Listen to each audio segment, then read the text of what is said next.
TDP नेता और आंध्र प्रदेश के पूर्व सीएम चंद्रबाबू नायडू के परिवार में बहुत ज्यादा खलबली है, बेचैनी है।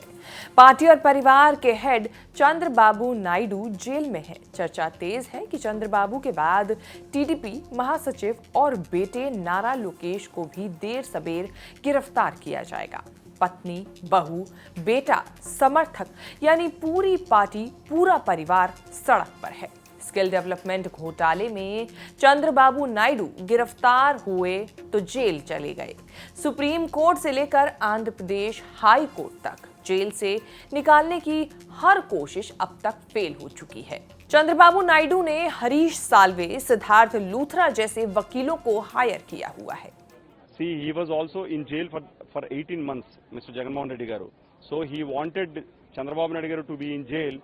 Why? Because in 2024 elections, 100% Telugudesam party is going to form government. That's why he categorically put our TDP chief Chandrababu Naidu Garu in jail for the last 1 week. Andhra Pradesh में 6 से 8 महीनों में लोकसभा विधानसभा के चुनाव होने हैं। ऐसे में पार्टी चलाएगा कौन? टीडीपी चुनाव लड़ेगी कैसे? सेंटर स्टेज में आ गई है नायडू परिवार की बहू नारा ब्रह्माणी। चंद्रबाबू की बहू और नारा लोकेश की पत्नी नारा ब्रह्माणी पॉलिटिशियन नहीं है, उनका कॉर्पोरेट करियर है। उनकी कंपनी है हेरिटेज फूड्स, जिसकी वो एग्जीक्यूटिव डायरेक्टर हैं। उनके पिता नंदमुरी बालाकृष्ण हैं, जो तेलुगु फिल्मों के मशहूर एक्टर और प्रोड्यूसर होने के साथ साथ टीडीपी के विधायक भी हैं। चंद्रबाबू के जेल जाने तक परिवार, कंपनी, सोशल सर्विस ही उनकी जिंदगी थी। महीने भर से ब्रह्माणी की दुनिया बदली हुई है। सास बहू की जोड़ी जगह जगह नायडू के साथ हो रहे अन्याय के खिलाफ आवाज उठा रही है, कैंडल मार्च निकाल रही है। जो टीडीपी और नायडू के साथ हैं, उनको ब्रह्माणी में ही टीडीपी का फ्यूचर दिख रहा है।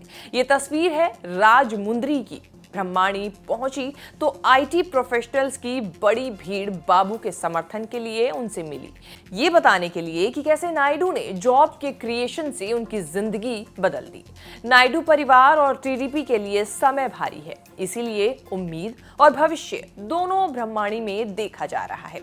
आंध्र की राजनीति में चंद्रबाबू नायडू की क्राइसिस को नारा ब्रह्माणी के लिए अवसर कहा जा रहा है। उनकी पॉलिटिकल एंट्री के लिए सोशल मीडिया पर कैंपेन चलाया जा रहा है। नारा ब्रह्माणी की जिंदगी शायद इसी अचानक बदलाव के इंतजार में थी। पहली बार नारा ब्रह्माणी आंध्र की राजनीति के बारे में जगन मोहन के खिलाफ बातें कर रही हैं।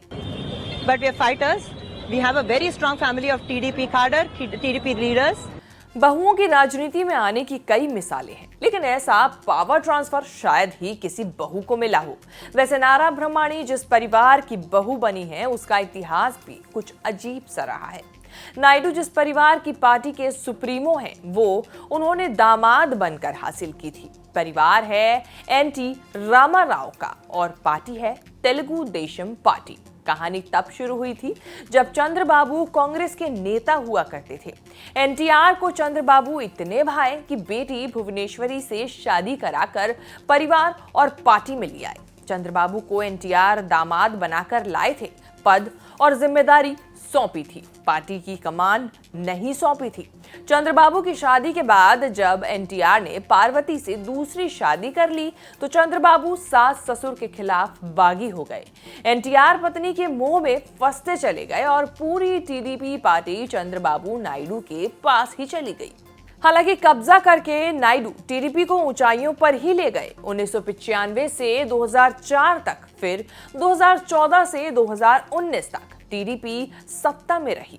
नायडू आंध्र से लेकर दिल्ली की राजनीति तक रिलेवेंट रहे। हालांकि 2018 में मोदी सरकार के खिलाफ अविश्वास प्रस्ताव लाने के बाद नायडू एनडीए या यूपीए से दूर हो गए। अब 2024 की चुनावी हलचल शुरू होने पर नायडू के एनडीए में जाने की चर्चा शुरू हुई थी। तभी जगन मोहन रेड्डी की सीआईडी ने घोटाले का शिकंजा कसकर जेल में डाल दिया। जो कुछ हो रहा है उसके पीछे साजिश मानी जा रही है जगन मोहन रेड्डी की, जो 2019 में नायडू को हराकर आंध्र प्रदेश के सीएम बने थे।